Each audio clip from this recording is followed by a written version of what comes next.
Welcome to the Trinities podcast, where we explore theories about the Father, Son, and Holy Spirit. Do you love God enough to think about Him?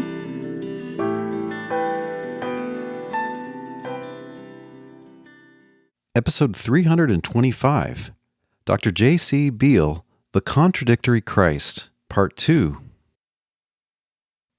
In this second part of my conversation with Dr. Beall about his new book, we first discuss why he doesn't accept a relative identity solution to this problem of Jesus' humanity and divinity.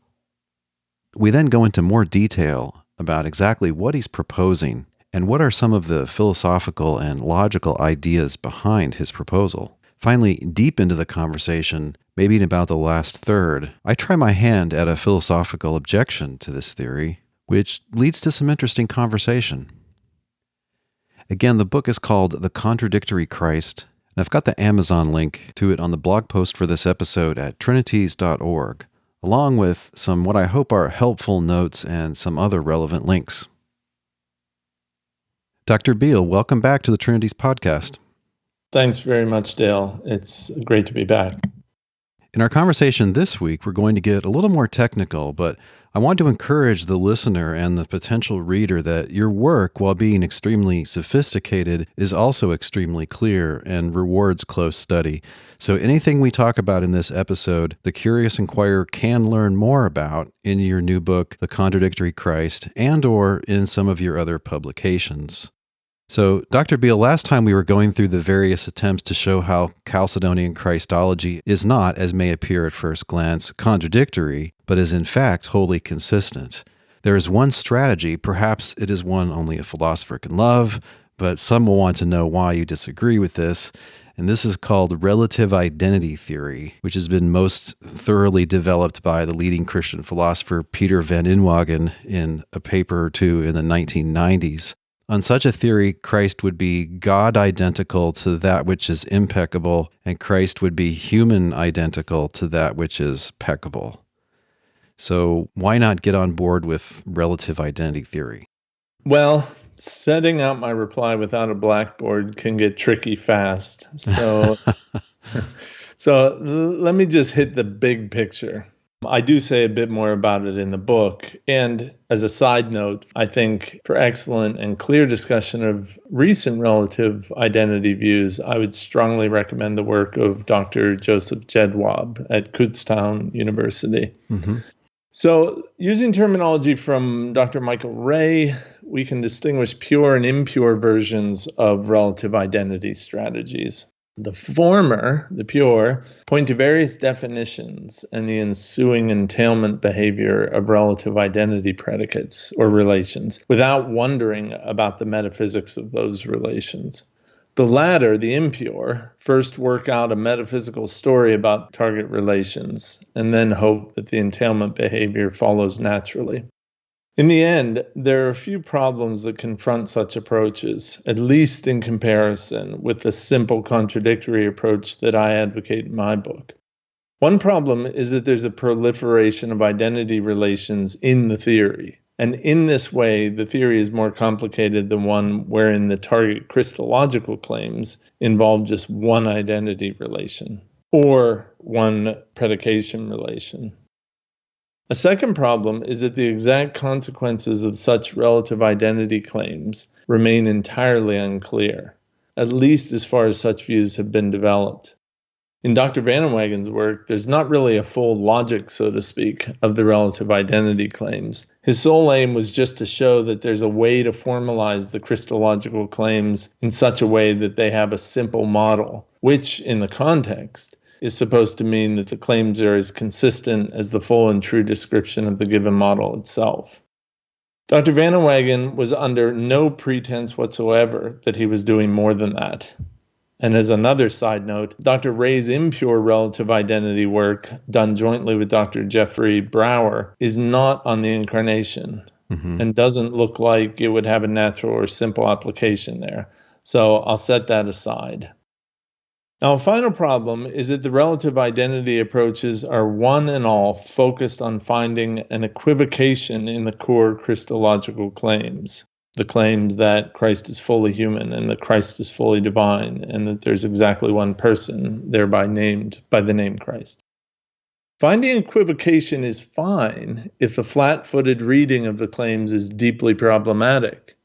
But why think that those claims are deeply problematic? The answer given by relative identity theorists is that the flat-footed reading entails contradictions. But again, my own view, as advanced in the book, is to ask whether, in the radical event of the incarnation, we don't in fact have a genuine contradiction. It seems to me that the relative identity accounts have failed to answer that question. And one final side note. See, without a blackboard, everything gets pushed into side notes. I should flag that Dr. Van Wegen, in his target work, he first did it for the Trinity, which we're not talking about today. He first did it for the Trinity and then did the same project for the Incarnation. I should flag that Dr. Van Wegen, in that work, doesn't appear to be dogmatically set against the sort of glut theoretic approach that I've advocated in my book. But his given project is one that is driven by the mainstream account of logic. That's what he's up to there. But I just wanted to flag that he looks to be open to a lot of different accounts of logic that could potentially solve the problems. He just doesn't go there. Yeah, and a glut theoretic approach is a logic on which there can be statements or propositions which are both true and false. Correct. I know it's difficult for a logician to work without a board. It's like tying both arms behind your back. We appreciate your audio attempts. I also don't mind napkins, but they're not going to help here either. We don't even have a restaurant napkin to work with. It's very sad. Right. Dr. Beall, if someone takes an introduction to logic class at a university, they will be taught, or at least they will likely infer from what they are taught, that every claim, every proposition is either true or false, and that no claim can be both true and false, or neither true nor false. In other words, for any claim, there are not four options, true, false, both, or neither, but rather only two options, only true or only false. Why do people think this, and why do you and a lot of other present-day logicians disagree? Well, first, I should probably do a little bit of terminology setting, and then I'll return to the question of standard versus non-standard theories of logic after explaining what logic, more explicitly logical consequence is, and what happens in a logic class at a typical university. And let me warn both you and the listeners that to say anything useful and accurate here without a blackboard, without napkins that people can see, is going to require a longer answer than I'd normally prefer.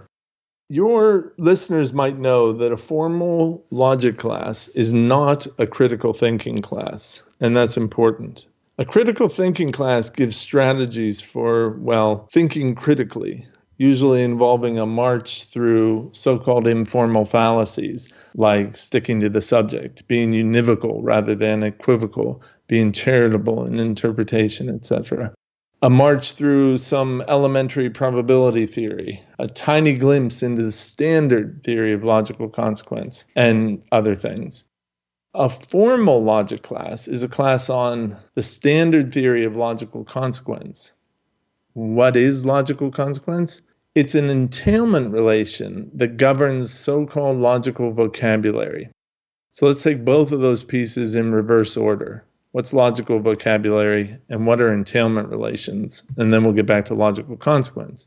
Logical vocabulary, on a very traditional picture still prevalent today, is the sparse set of topic-neutral or universal vocabulary that's common to the languages of all true theories.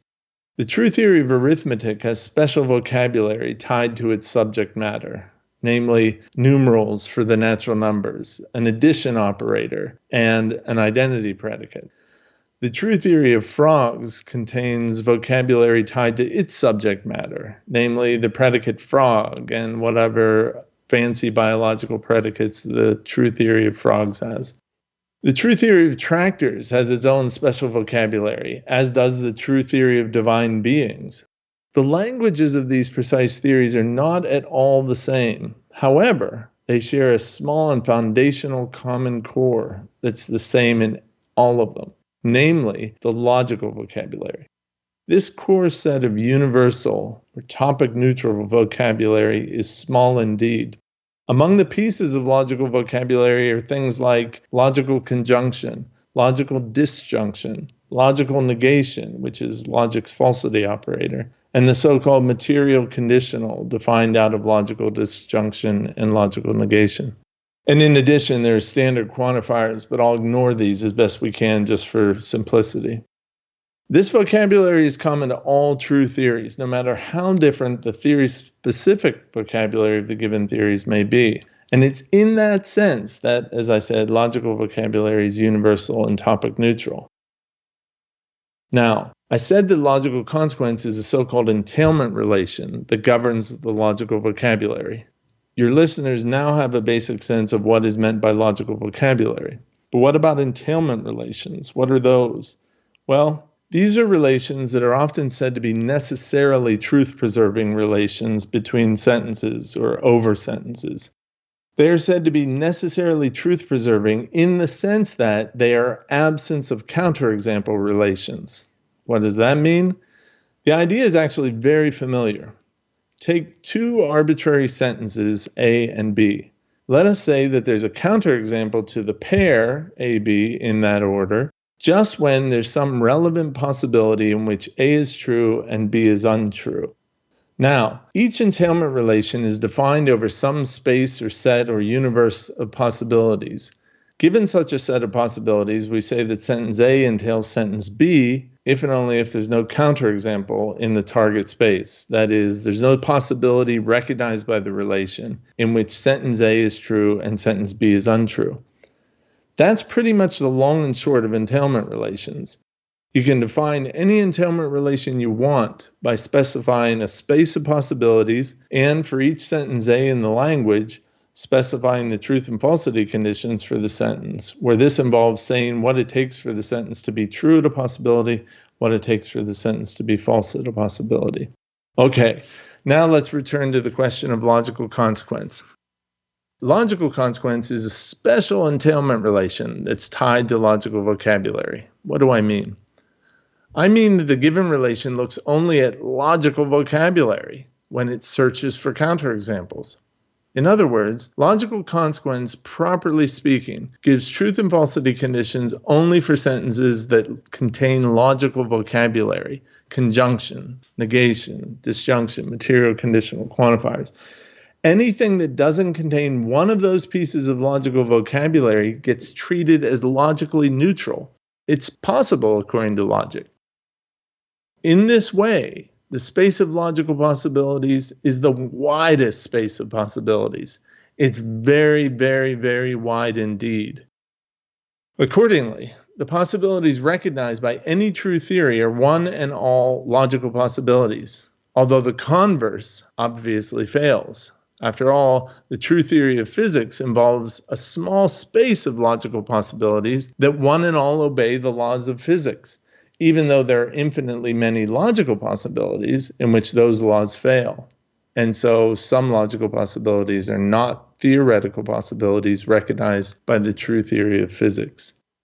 All right, that's enough terminology to address your main question. As you rightly say, a typical logic class at a typical university teaches the mainstream account of logical consequence, which is called classical logic. Side note, this is so called in the sense of standard or paradigm or mainstream. What we call classical logic is definitely not the account of logic during the classical period, at least not the classical Greek period. Mm-hmm. But put that aside. And side note. Unfortunately, when this account, classical logic, is taught to students, it's simply taught as if God, or even the church, or even stepping much lower, the maximum leader of logic, decreed that this account of logical consequence is in fact a true account. In fact, nothing is further from the truth.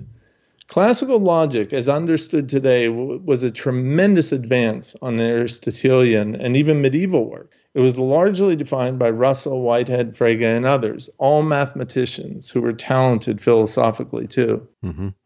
But what students don't get taught in their first class is that classical logic was never intended as an account of logical consequence itself.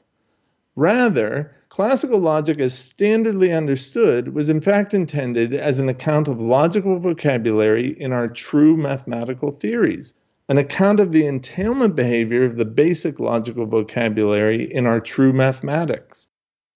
But that's a very different and very limited project from giving an account of logical consequence implicator.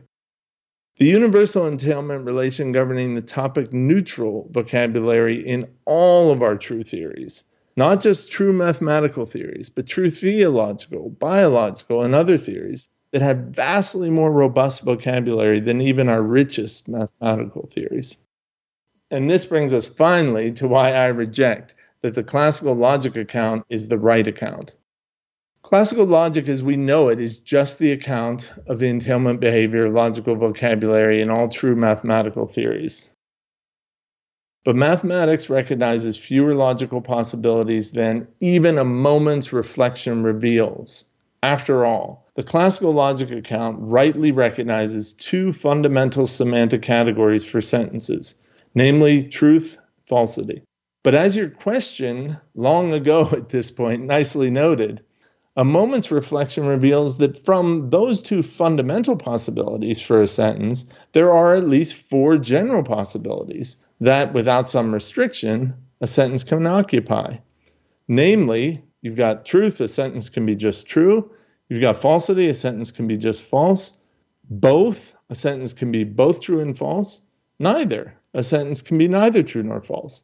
In logical studies and philosophy, we call the both category the glutty category, a glut of truth and falsity, or truth value glut, terminology that originally arose from the philosopher Kit Fine.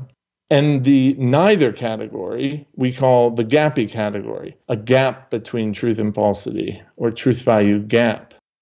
These are just obvious combinatorial possibilities that fall out once we have the two fundamental categories. Since logical possibility is the widest space of possibility, logical consequence itself recognizes all four of these possibilities. All four are logical possibilities. Or so it seems, unless, of course, we have good reason to reject some of them. Do we? I say no. The classical logic account, which models a space of possibilities recognized by true mathematics, rejects the glutty and gappy possibilities. But that's perfectly fine. That just means that mathematical reality doesn't exhibit either glutty or gappy phenomena, so understood. But as any serious thinker knows, reality is far greater than merely mathematical reality. And unless there's some special reason to reject the logical possibility of gluts or gaps, reject the both and neither option, we should adopt a so-called subclassical account of logical consequence, one that allows for such possibilities as logical possibilities.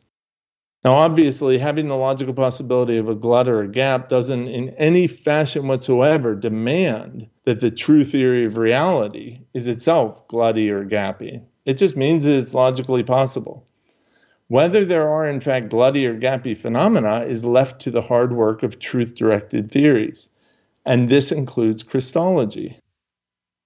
Without a blackboard, it's difficult to go through logically valid and invalid patterns or argument forms if you want. But the key point is that on a better motivated subclassical account of logical consequence, there are logical possibilities in which sentences are both true and false. They're called gluts. And logical possibilities in which sentences are neither true nor false. They're called gaps.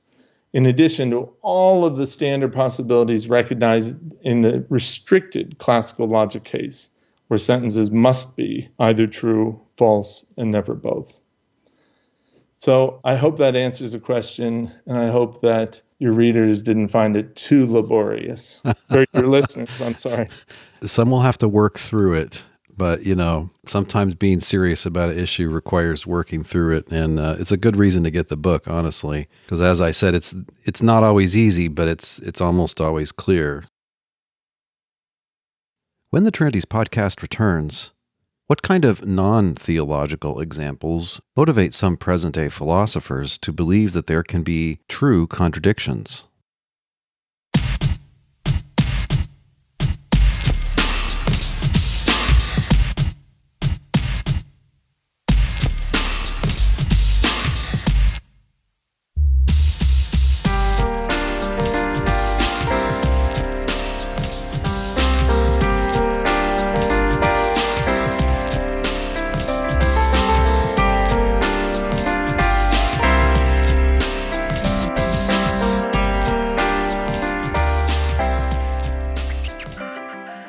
Dr. Beall, in the fields of theology and apologetics, many are not aware that some recent work in logic has been friendly to there being contradictory statements, which, even though they are false, are also true. Can you give any sort of relatively uncontroversial, non-theological example which could make a person friendlier to the idea of true contradictions? Yes. I think that the easiest case comes from weird paradoxical sentences, the easiest of which is the liar paradox. In a different work, I call this a spandrel of the truth predicate. Spandrels are originally these architectural things that are inevitable if you build arches. And Gould and Lewontin, in work in evolutionary biology, extended this to the idea of often unintended but inevitable side effects of selecting something or introducing it into an environment. Mm-hmm. And so I call the liar paradox a spandrel of truth, because when you bring a truth predicate for a language into the language itself, these things are inevitable. And that won't be obvious to your listeners, but it's uncontroversial that they're inevitable. Mm-hmm. So let's just look at one quickly. A simple version of the liar paradox involves a sentence that says of itself only that it's false. Example, the sentence that I'm asserting right now is false. This is a phenomenon in which two contrary properties, i.e., properties that can be jointly had by something only via contradiction, namely the properties of truth and falsity, are together in one subject, namely the sentence I just asserted. After all, the sentence is true if and only if the sentence is false. So if the sentence is either true or false, then it's both. If you claim that the given liar sentence is gappy, neither true nor false, which is certainly a logical possibility on the right view of logical consequence, you avoid this particular contradiction, but you do so, one might think, unnaturally.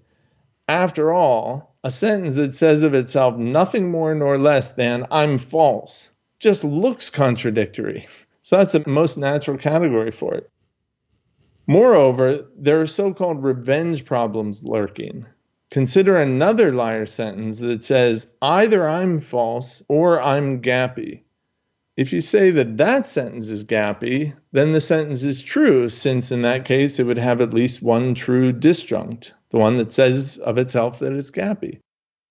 And so avoiding contradictory phenomena in this area is exceedingly difficult. And for what it's worth, it also strikes me as theoretically impossible to avoid gluts in the area in a natural and simple way. But your listeners, if they're interested in that, can look at other work I've done. My book, The Formal Theories of Truth and Spandrels of Truth, if they're interested in that stuff. Help me out a little bit. On the face of it, the gap solution seems less costly to say that it's neither true nor false, the sentence that this sentence is false. But you're saying there's another sentence that either this sentence is false or it's gappy. Talk us through that a little bit. Like, how does that ruin my strategy? Okay. Well, let me just say that when you say it seems less costly, it seems less costly because it's more familiar, which ultimately may not be relevant to the full cost. I don't mean to be saying I know better than you do what you're thinking, but I do think that that's probably what you mean by too costly. We do have lots of valid English sentences that are neither true nor false, like "ouch!" exclamation point. Oh, true. What time is it? Good. So yeah, in that sense, it's very familiar that you'd have, although they're not assertions. Right, exactly. But look, I think you're right. I think that there are lots of sentences, the most natural account of them is as gaps. And literature on vague predicates is like this. For your listeners, I'm not going to go through all this unless you wish, but imagine, or don't imagine, just think of a sentence of the following form. Dale Tuggy is an adult at time n. So let time n be right now. As we're speaking, it's clearly true. Now, let time n be the moment that Dr. Tuggy was born. Okay, well, it's clearly false there, right? Mm-hmm. But if classical logic is the right account of logical consequence, governing all true theories, including the truth about predicates of being an adult and so on, you'll quickly see that there has to be a unique n, no matter how small you make it, a millisecond, and go through each millisecond of Dale Tuggy's life to now. There has to be a unique n at which went from it being false that Dale Tuggy's an adult to it being true that Dale Tuggy's an adult. We're talking about a millisecond. So that is just so difficult to accept as the right account of being an adult and so on, that many have said, right, there's sort of a gap in the middle where you have some of these claims for some n, Dale Tuggy is an adult, that's going to be gappy. It's neither true nor false. You still have a question of how you pop over that gap, but okay. So I agree with you that there are lots of accounts of gappy sentences that have nothing to do with theology or even these paradoxical phenomena, just ordinary vague predicates. And by the way, if any of your listeners doubts the existence of these sort of gappy or vague predicates, I don't want to be tendentious, they can ask themselves, why do we have courts? Well, we have courts because the language isn't precise enough. So you have to stipulate what it is to be an adult. You have to stipulate what it, so you bring in new terminology. Yeah, you just turned 18 or 21 or maybe 16. Exactly. Yeah. Let me just say this. If somebody thought that there was a precise moment at which one became an adult, I would think they probably didn't understand the concept of being an adult. Right. I agree with you. Though if they subscribe to the standard account of logical consequence, they don't have much of an option. But that could take us way a ways. Okay, so you ask, you want to say of a simple liar sentence, I'm false, or the sentence that I'm now asserting is false. You want to say that that's neither true nor false. You want to say it's gappy. Okay, so that's the category you put it in. So we've got these three categories. You can be true, you can be false, you can be gappy. Well, now consider the sentence, either I'm false or I'm gappy. I'm in one of those two categories. Okay. Suppose the sentence is true, then it can't be false because we don't have that category. And it can't be gappy because then it would be neither true nor false. Okay. So we should reject it as true. Okay. Well, that leaves two options. It's false or it's gappy. But the sentence in question is a disjunction. It's true if and only if at least one of the disjuncts is true. So no matter which basket you put this sentence, one of the disjuncts is going to be true. If you put it in the false basket, it's then has to go in the true. If you put it in the gappy basket, then what it said is true. Namely, I'm either false or I'm gappy. That's true because, in fact, it's gappy. So it looks like the gappy approach on its own won't resolve the problem. It looks like you're still running into contradictions. By the way, there are so many different avenues to talk about on this, but that's what I meant by the revenge problem for this particular sentence. Does that make sense? Yeah, I don't have any brilliant answer to it at first glance either. Yeah. Let me also say, setting the liar stuff aside and whether the gappy approach works, let's just talk about if you were to go, whether for open theism reasons or not, you were to say, look, the right account of logical consequence is indeed subclassical, so we agree there, but you think it's something like what's called K3 or strong Kleene or Wook 3. These are all technical names in logic land. But basically, you're thinking, well, we acknowledge the logical possibility of just true, logical possibility of just false, and the logical possibility of gaps, neither true nor false. And you give the standard truth and falsity conditions for all the connectives. That and define entailment in the logical consequence in the standard entailment way. That gives you what's called strong clany.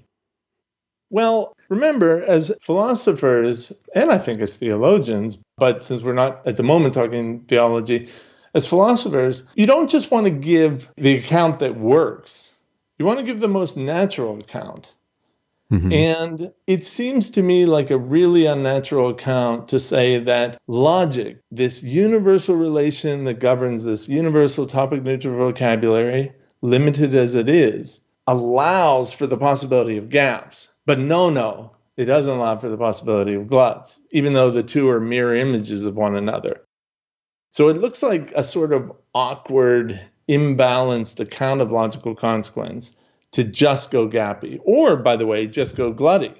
So a famous glut theorist, Graham Priest, goes just the opposite direction and has the same awkwardness, in my opinion.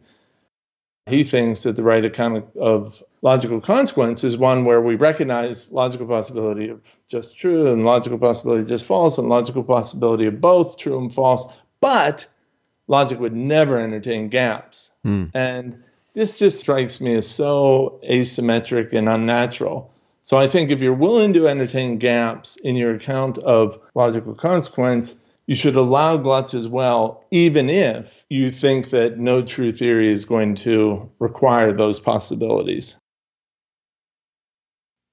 When the Trinities podcast returns, Dr. Beall discusses some objections to his proposal.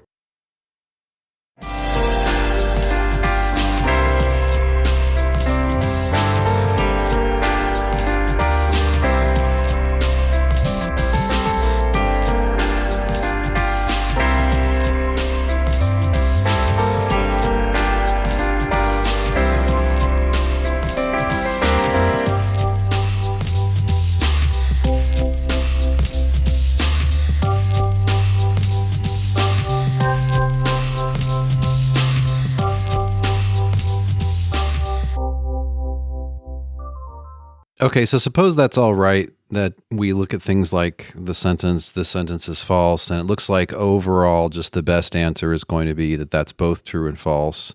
And then nothing about logic and logical consequence rightly understood rules this out. Then at least as far as logic is concerned, it looks like why not consider this with the case of Christ, who might be, for instance, peccable and impeccable at the same sense at the same time. Dr. Beall, you've for a couple of years now presented your perspective on contradictory Christology to a pretty good number of serious and well-educated philosophers and analytic theologians. You very graciously thank all of these in the intro to the book. What on the whole has been the response? And what, in your view, are a couple of the most interesting and important objections that they've come up with to your account? Well, there are a lot of objections covered in the book, but let me briefly present two objections that came up recently after the book was published. Mm-hmm. I'll refrain from using the names of those who raised these objections because I don't have permission to, and I don't know whether they would want to. But if they're among your listeners, let me just say thank you for their engagement once again. One recent objection begins with the premise that Christ is the center of Christian theology and the Christian life in general. I accept that premise. The objection is that the contradictory account that I advance makes the very heart of Christian theology, indeed the very heart of the Christian theory of reality, contradictory. And this is bad, even if there are true contradictions in reality somewhere else. My reply is that the objection is insufficiently detailed. What I want to know, and I should emphasize, I genuinely want to know, is the sense of badness at issue here.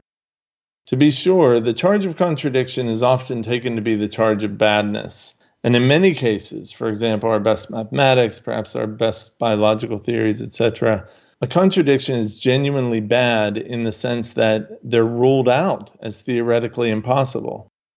But if we're taking seriously the possibility that Christ is as he appears to be in the simple Chalcedon Christology, then we need to know what the alleged badness amounts to. And pending that, the objection stands as insufficiently detailed. Another recent objection is related to the last one, and perhaps of special interest to your apologetics listeners. This is the objection that a contradictory account of Christ ruins any hope of successful apologetics. Why? Well, as the objection was laid out to me, the typical scenario is as follows. A non-Christian thinker objects that the Christian theory should be rejected because it's contradictory. Perhaps, per the first objection, contradictory at its core doctrines of Christ.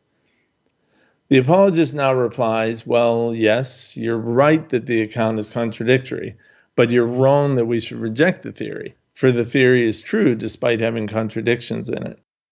The apologist might even continue. If all you want is a consistent theory, then we can lop off parts of the true and complete theory to give you the consistent but partial story. Side note, the apologist would be correct on that score, as I explained, though not in this context, somewhere in the book. End side note. But now the objector replies, I don't want a proper fragment of the theory if the full theory is contradictory. You've basically ended debate by conceding the contradiction. My reply, first off, I don't think that apologists should be trying to convince anyone of the truth. That's up to Christ himself. The job is to defend the coherence of the true theory.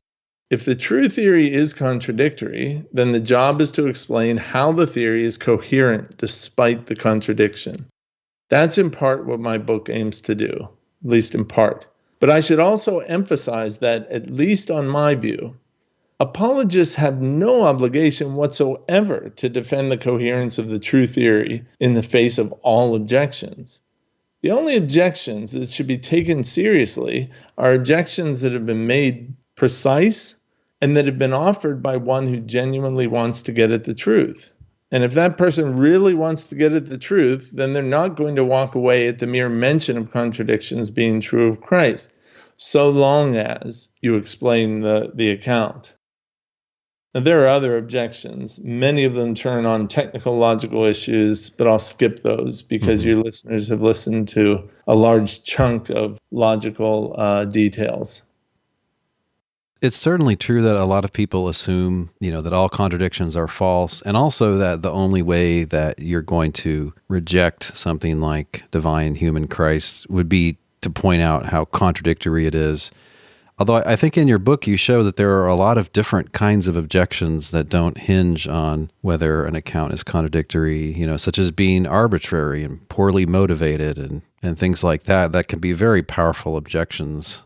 Yeah, there is a widespread assumption that we have to show that it's not contradictory. Is there a deeper problem that just Christians generally assume that to confess is true, and then here we'd have to say that something is true, but also, by the way, it's false? I don't know, that seems to me like it might go over as a clunker just on a congregational level. Let's say a paragraph of things, and by the way, some of those things are false in addition to being true. Is this an objection that you've already got? Do you feel the sting of it at all? It's not an objection that I've received formulated as you've just formulated it, and I don't think it's equivalent to anything I've received. It's similar to one that Dr. James Anderson raises in his book, where he entertains the possibility. I mean, there was no worked out theory at the time, but he entertains the possibility of responding to the apparent contradiction of Christ by accepting that it's truly contradictory, that, accepting a glut theoretic account of it. And he responds, one of the problems, he says, is that you wind up confessing something false. And that Christians have the responsibility of confessing the truth and only the truth. So that's similar to what you were talking about. My response, and please follow up if I'm not responding exactly to your formulation, but my response is that I agree that you should confess the truth and only the truth. But to do that, sometimes you have to confess something that's also false. If the truth about Christ is contradictory, then in order to confess that truth, you're also going to have to confess something that's false, just because The nature of reality is such that to give the full account is to say something true, which is also false. Now, this is going to be unfamiliar to many of your listeners. So let me point something out here. Don't think of falsity as taking something away. This is often a sort of habit. When you think of a sentence being false, you think of taking it away. And indeed, in many true theories, the simplest, something like the true theory of arithmetic, it turns out that the way the logical vocabulary behaves in those theories winds up entailing that something is false according to the theory, if and only if it's not even in the theory. But that's only in special cases where you've ruled out the possibility of gluts. And I have a lot of papers on this, but they're technical, unfortunately. I wish I had something better. But the simple point is very easy to see. Suppose that you have a sentence that's both true and false. Well then, suppose the sentence is A, because it's true and you're trying to give the full true story about whatever the target phenomenon is, you put A in the theory, right? But A is also false. So what do? Well, you don't spend the rest of your time putting A in and taking it out. No, you put in the truth that A is false. One easy way to do that is to put in the negation of A, namely, it's false that A. You put that in the theory too. So the fact that you have a glut doesn't take something away from what is true. It actually adds to the truths in the theory. Now, for large swaths of reality, as far as I can see, we don't have a lot of gluts in our theories. But again, the incarnation by everyone's lights is something, extraordinary in a lot of ways. And one way in which it's extraordinary is being logical, though that's probably one of the lesser important ways. So just to be clear, when you have a glut and you say the sentence is true and false, you're not putting the sentence in the theory and then taking it back out. You're augmenting the full description of the reality by adding not only it's true that A, but also it's false that A. You're adding both of those claims into the theory. So the answer is that you agree that we should only affirm truths. It just so happens that some of them are also false. And if people are used to avoiding falsehood, that's because they're assuming that false always is just only false. But hey, when you've got false and true, well then, because it's true, or because reality demands both the truth and the falsity have to be put into the account. That's exactly right. I think a lot of people get tripped up because they think, well, if we're saying it's false, well, what are we doing? Is it in the theory or isn't it? And that's why I say you want to think about sentences both true and false. You're not taking something away. You're actually adding more to the full description of the phenomenon. So back to your simple objection about, having to confess something false. Well, we all agree. You should never confess something that's just false. You should confess the truth, the whole truth, and nothing but the truth. But if the truth is contradictory, some of what you confess will also be false. But that's a broader story. It's not a sort of shorter story. And I should note that if the logical consistency of the theory of Christ, the description of Christ, if the logical consistency is somehow more important than the complete description as far as we can get to it, well then, just lop off the one or the other side of the glut. Only tell part of the story. Personally, I don't see why that would be driving in a confessional context more than completeness. I can imagine contexts in which it would not be practically useful to confess both sides of the contradiction. Mm-hmm. That's one thing. You should always do what's best in the context to say as much of the truth as you can. But if we're talking about trying to give the whole truth of the incarnation, then the whole truth happens to involve falsehoods. But again, these are so intimately tied and explained by the uniqueness of the incarnation divine nature, human nature, one person. Go back to the simple appearance. It appears to be contradictory. And we know many, many ways of trying to get around the contradiction to save consistency.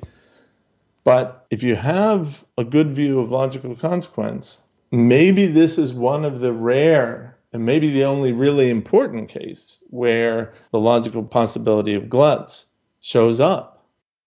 And that's an important clarification, I think, to someone who's first approaching your work on this. It's not that you think all contradictions are true. It's not that you think there's lots of contradictory things, but you're saying, anyway, logic leaves the door open. And so if we're really driven in this direction, maybe that's just what the full truth of the matter requires. And, why not the case of Christ, basically? If there's really strong reason to think he's fully human, really strong reason to think he's fully divine, and that those both being true of one and the same person would require a true contradiction. I mean, it is an underexplored strategy for sure. And it is one that's had the door open to it by the kind of logic that we've been talking about. Yeah, that's correct. And I do think that, again, as you said in our last meeting, the book, The Contradictory Christ, begins with the Chalcedon axioms that Christ is fully divine and Christ is fully human. And given that starting point, there are lots of ways of getting around the contradiction, but each of them looks like it's highly complicated. And compared with the account that says, this really looks like a contradiction. The reason it looks that way is because it is. If it walks like a duck and quacks like a duck, it's probably a duck. Exactly. Of course, as you know, I very much want to know if I'm wrong, but exactly. It just seems to me, exactly as you said, looks like a duck, sounds like a duck, and all the other accounts of it that say that it's not a duck. Yeah, maybe it's not a cat in a duck costume. Make us squirm and twist our head and stand on one foot and everything else. Hey, accept that it's a duck. Mm-hmm. When the Trinities podcast returns, Dr. Beall and I discuss my own objection to a contradictory Christ.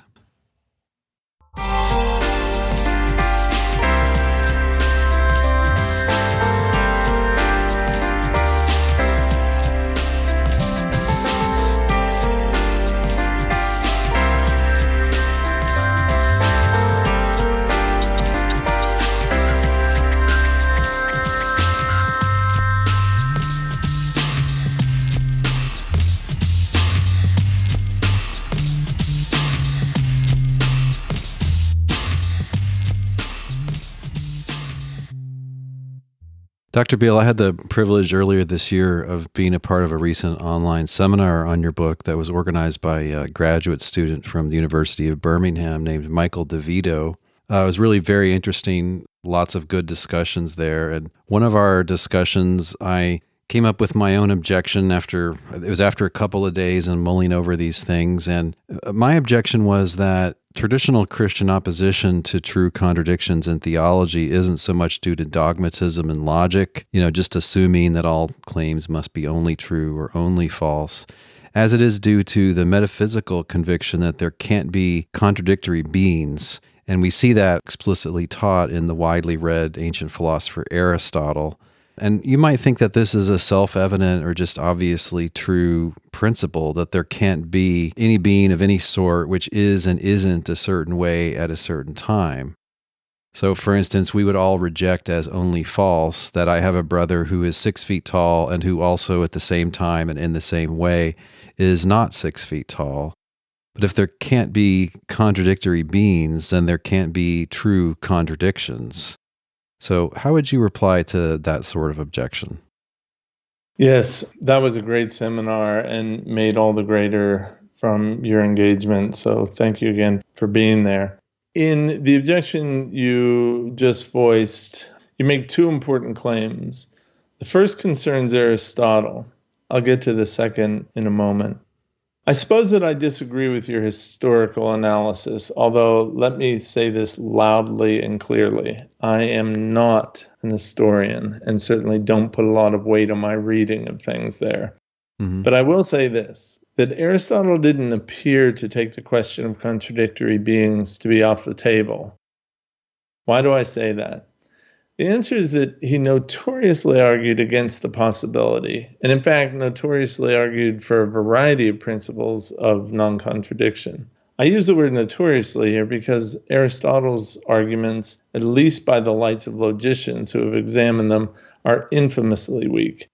Of course, one explanation for the weakness might be what you're getting at, namely that Aristotle just took the point to be obvious or self-evident in a way that makes any argument on the topic to be weak.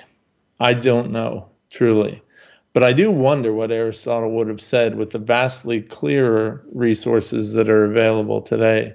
Even advances on mere quantification change the game in ways that Aristotle never saw. But again, I defer to historians and stand waiting for the history on the Aristotle. But of course, the second claim you make is independent of that. The second claim you make is that at least Christian thinkers, if not most thinkers generally, reject not that there are glutty logical possibilities, that is, logical possibilities in which sentences are true and false.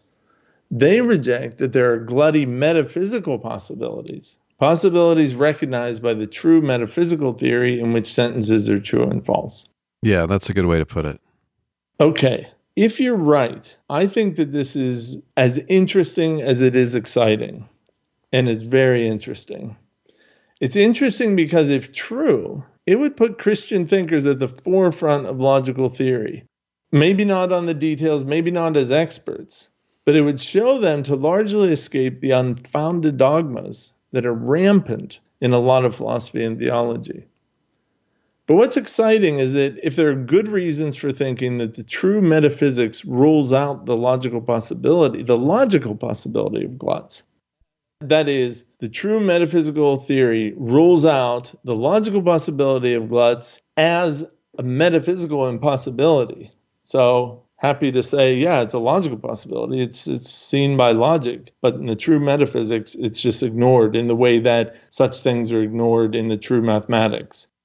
If that's the case, that's where Christian thinkers have been, then I'd very much want to know what those reasons are for so ruling it out. I certainly see it as a position, no question. But my suspicion, though, is that the reasons aren't strong. I certainly agree that, as I say in the book, our default theorizing is governed by a quest for complete and consistent and simple true theories. And this goes for metaphysics as much as it goes for mathematics, theology, and even language itself. But when a phenomenon persists in its strong appearance of contradiction, as Christ does on the standard account according to which he is fully divine and fully human, then we have to take seriously the logical possibility of an inconsistent account as metaphysically possible, theologically possible, and whatever metaphysics is entailed by that theological possibility. Exactly when to accept an inconsistent account is no easier than when to reject a consistent one. We do the best we can, always pursuing the truth while undoubtedly making missteps along the way. If I've made a misstep in accepting a contradictory account of Christ, I sure would like to know it. But as yet, I don't see the misstep. I didn't mean to suggest that widely in Christian tradition there was a widespread acceptance of the distinction between logical possibility and metaphysical possibility, but only that this was not a metaphysical possibility. You know, they might have just assumed that's the same as logical possibility. So, right. But go back to my brother example. Yep. If that's really self-evident that there can't be a guy like that because just generally there can't be contradictory concrete things, that would explain why people just dismiss it. And they don't say, well, I don't know, we need to go farther into our true theory of brothers or of human beings. Like, it kind of seems like it doesn't matter if someone says, hey, I think there's a space alien from Alpha Centauri that exists and doesn't exist at the same time and in the same sense. It seems to me that people just dismiss it, regardless of subject matter almost, except just the subject matter is, I guess, concrete beings. Maybe if not any kind of beings, maybe sentences could have contradictory qualities. I don't know, but it would explain the rarity. It seems that everybody thinks that if you do have contradictory beings in reality, you don't want a whole bunch of them because, well, we just seem to go around thinking that these are not real possibilities or, in some sense, live possibilities. In the seminar, you kind of made the point that, gee, when somebody says something self-evident, what are you supposed to say to that? You know, like, have we just said it's the kind of thing that can't be argued about? I don't think so. Yeah, I remember you correcting me. I accept that there's a sense of self-evident that is just a sort of report on where this proposition sits in my current belief system or epistemic framework or what have you. So I completely agree that there can be a different notion and that one could argue from something that's self-evident even in that way. I guess, though, if being self-evident in that way is sort of locking it in unless everything collapses so that it's not really being entertained in a sort of, live option way, then, yeah, I don't know how debate proceeds, but I don't mean to say the person is closed-minded or anything. I completely, in the seminar, I completely took your point and stand corrected on that. But, you said something else that's worth a comment here. Right, your brother.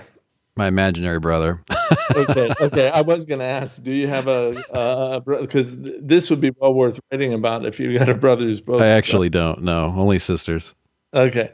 But let's take your brother case. It is true that people roll that out. Somebody says, Dr. Tuggy's brother is 6 foot tall. And I say, well, shouldn't we also think about whether it's false that he's 6 foot tall? People would just think that I'm either confused, playing around, or I'm not being serious in our attempt to get at the truth of your brother's height. Mm-hmm. Agreed. But why would they react that way? I think you're right that they're not reacting that way because they have a firm position on the right account of logical consequence. Yeah. And it's not because they've examined 1,054 brothers and they've all been consistent in their height. Exactly. Yeah. You have made me see that sometimes I overstate that when I say this is a commitment, just a dogma about the mainstream view of logic and all that. You're right. Many people, including philosophers and theologians, simply don't have a thought out theory of logical consequence. Mm-hmm. And partly that's just the way education works. As you said earlier, take a logic class, you're going to get the standard account. You're not going to even get a glimpse at anything else. You're not going to be told what the standard account was aiming to be or anything else. You're just going to get that. You do your logic, you figure it out, and then you go on and do the real work in theology or metaphysics or philosophy of mind or epistemology and so on. And you never think twice. And that's for people who think a lot. But I'm wrong to say that all of them are just coming from a firm dogma against the logical possibility of contradictions. And out of everyone I've talked to, you've made me see that. Where they're coming from is exactly as you just said a minute ago. When they just completely roll out your brother being 6 feet tall and it being false that your brother's 6 feet tall, they're rolling that out not because they have a well worked out theory of logic. They might even say, well, that's logically impossible. They may or may not have had a standard course in logic. Mm-hmm. Doesn't matter. They're going to rule that out. But why? As you pointed out, induction, right? Well, partly induction, but partly Occam's razor, right? I mean, I don't think it is induction, really. Is it Occam? I think it's Occam, actually. Mm-hmm. Well, why would we also say that? Like, what's driving that? Now, take the liar, right? Why would you ever think that a sentence could be both true and false? You look at, for example, take the sentence, Dale has a brother. Take the sentence, his brother is 6 feet tall. Take the sentence, Dale is 6 feet tall. Take the sentence, Dale runs the Trinities podcast. All these sentences, go through them all, your entire life. Why think that a sentence could be true and false? Even if you acknowledge the logical possibility, you just never, or have never thought about the full space of logical possibility. Mm-hmm. Why would you do it? Well, you wouldn't. You have to sort of encounter certain things. Oh, that's striking. The fact that something's striking doesn't mean that we don't have the standard resources to deal with it. But don't think that the standard resources you've had all your life are going to cover all of reality. I mean, there are going to be some surprises. And I think when you meet something like the liar paradox, because we're talking about why would you ever think even a sentence could be true and false, you're like, okay, now that we have sentences that say of themselves only that they're false, okay, I see it. Or that say either I'm false or gappy or whatever. Okay, I see it. Notice that doesn't force you into that position. You may try to give a consistent one, to rule out that possibility, come what may, and many do. But the reason you rule out that your brother's, and I do too, I just rule out all these logical possibilities in which your brother is 6 feet tall and not, because there's no reason to even for a moment pause over it. But unlike the case of the liar sentence, take the case of Christ. If you accept, for whatever reason, you accept that Christ is both fully divine and fully human, you can't say, well, these are gappy. This is the starting point. And then you see the contradiction and, you're like, okay, this is different. And obviously, there's no reason to say that Jesus was 6 feet tall and not, at least from anything I've said in the book. But I think that you are correct, that in some places, both in the book and in other contexts, I've overstated things by saying that people are rejecting the contradictory account of Christ because they are dogmatic in their theory of logic. You are absolutely right that I'm wrong about that. Some do, but perhaps many simply don't have a worked out theory of logic. And they're simply rejecting this by, Occam-like strategies. Well, why do we need to say that? And again, I go back to, well, you're staring at what looks to be an obvious contradiction, which is why all this work, compositional, qua of every variety, change the meanings of the predicates, all this stuff has gone on because you're staring at something that looks like a contradiction. And the whole point of the book is to voice my view that the right response is to simply accept that it is indeed contradictory. I guess maybe what I'm getting at is that this case of introducing contradictory being into reality worries me because it seems like it's like some other cases in historical philosophy. So, for instance, you can find very brilliant philosophers who have these arguments that, there couldn't be two different things. There's only one thing. Or there's no such thing as causation. Or there's no such thing as selves, or there's only one self, and things like this. And I think it's part of our God-given common sense that we know that we exist and that we're selves, and we know there are other selves. And, right there, we know there's two different things in reality. Because there's me and there's you, and we're not identical. And cause and effect. I mean, look, we just know there's cause and effect. Like, I know there's all these fancy arguments that will depend on certain philosophical assumptions. But it seems to me that a layperson can just, listen to Spinoza or some 20th century logical positivist who doesn't believe in causation, or even a Buddhist philosopher who doesn't think that there are any selves, even though there are mental events. There aren't any owners of them in a sense. I think they can just say, no, it's just obvious to me that these things are true. And I know you got this highfalutin argument. I don't really know what the wrong premise is, but I mean, I know that conclusion isn't true. So I'm going to stick with common sense here, and maybe I will or won't be able to poke at the unjustified or false premise or challenge the validity of the argument. Like, it seems to me like it's reasonable in a lot of these cases for people to kind of just side with common sense, I guess. And so I'm worried that somebody could say, just epistemically, this admitting a contradictory concrete being, it just can't be right. Like, there can't be things like this. And if you say why, I don't know. Like, it just seems obvious. Doesn't everybody think it's obvious? And then, I don't know, there might need to be an argument to undermine that that it's a principle of common sense, or what Plantinga calls properly basic belief, something known but not on the basis of other things. Not all plausible claims have the same amount of warrant or justification behind them. And I think that's what makes the kind of move I'm describing. I've called it before philosophical judo. Supposedly in judo, you don't attack, you just kind of use people's movements against them and you get them on the ground.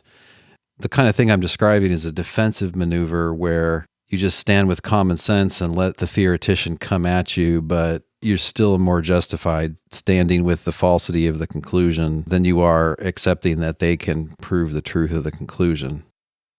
Does that make sense? It does make sense. And it may surprise you that we may not be as far apart on that as one might think.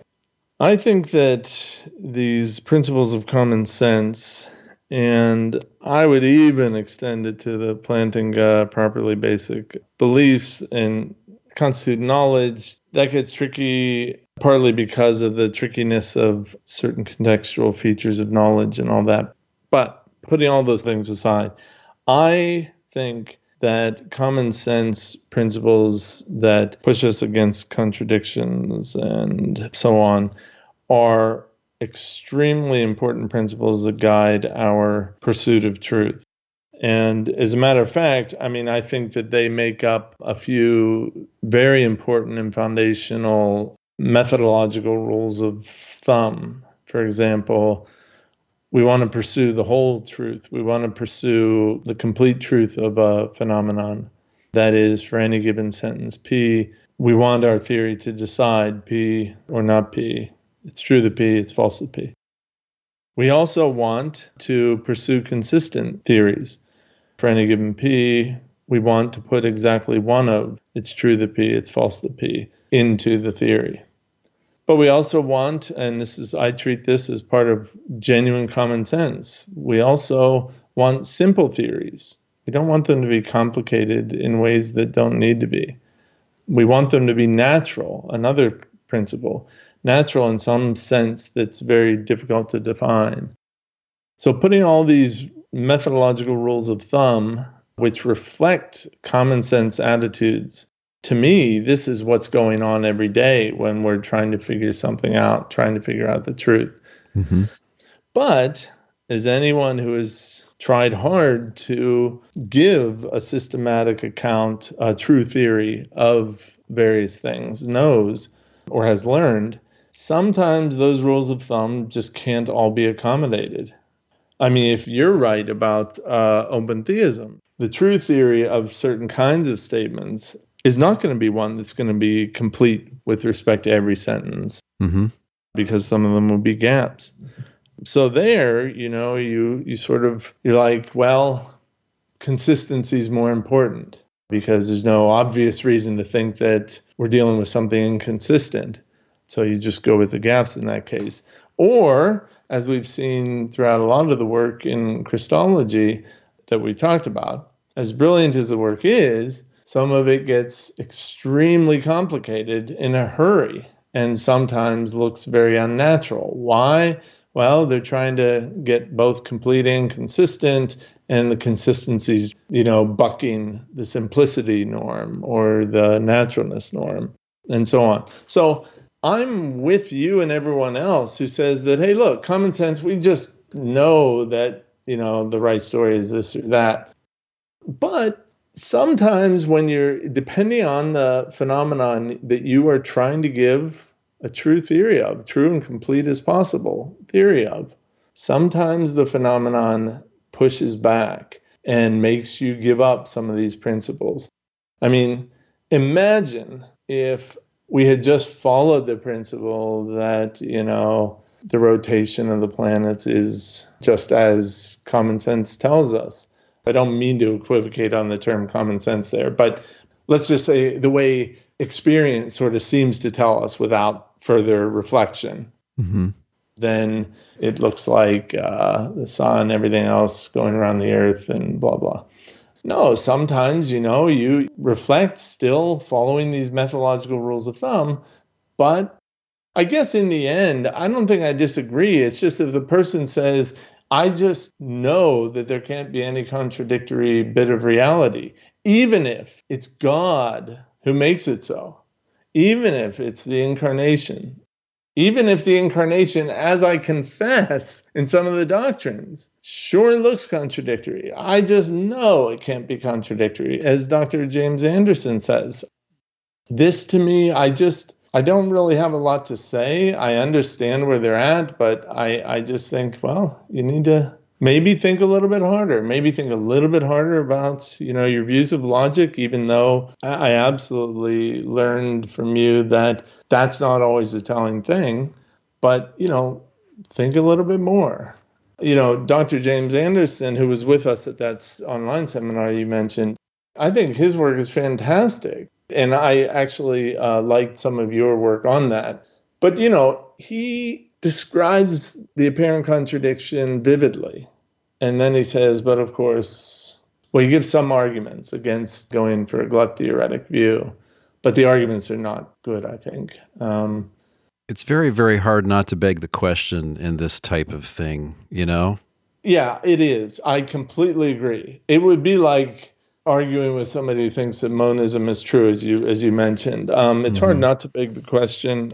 I'm not worried about somebody begging the question. What I want to know is, though, are they revealing any reason to give up the actual view? Are they advancing things? Sure. Dr. Beall, thanks so much for talking with us. Thank you, Dale. Again, it's been a great honor, and I thank you for your engagement with my work.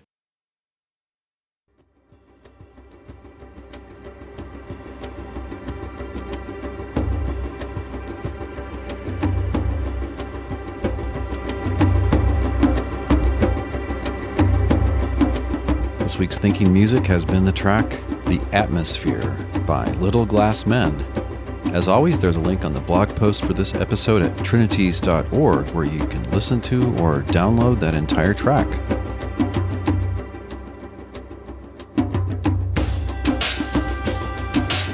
If you love the Trinities podcast, please share this episode on social media like Twitter or Facebook.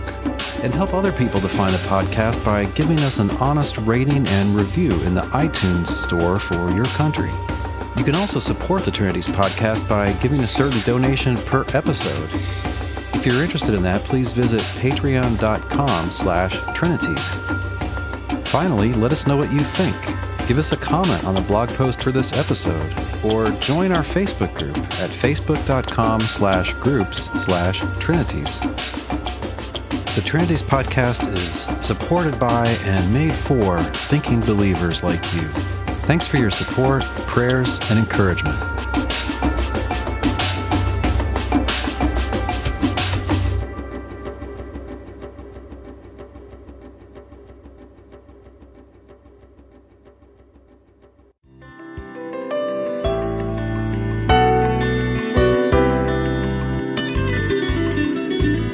Thanks for listening. We'll see you online at trinities.org. Till next time, don't forget to love God with all your mind.